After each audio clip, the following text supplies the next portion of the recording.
This is quite an ingenious little invention. It's a natural pearl box, and each of the luggers was required to have had one of these natural pearl boxes on board. And back in the old natural pearl shelling days, rather than catching live shell for pearl cultivation, they would catch the shell and immediately kill them and check them for natural pearls.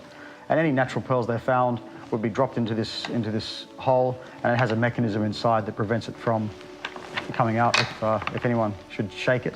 I think the main purpose of this was to ensure that any pearls that were found attracted the duty and excise that was paid on natural pearls. So the truth is that most natural pearls never actually made it into these boxes because the old pearling masters did whatever they could to avoid that excise.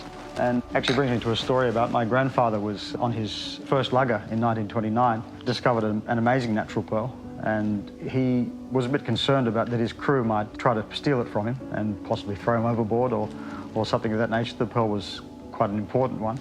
And the weather was kind of a little bit ominous, so he used that as an excuse to immediately head back to Broome. The following day, so this is 1939, a cyclone hit the pearling fleet and sunk, I think it was something like 25 or 30 luggers, and 200 men lost their lives. And so he kind of narrowly avoided that. The pearl that he found that day, sold it for £500. And to put into context, his lugger he'd purchased only a year or two earlier for about £150. There's something really romantic about that notion of men heading to sea and literally making their fortunes.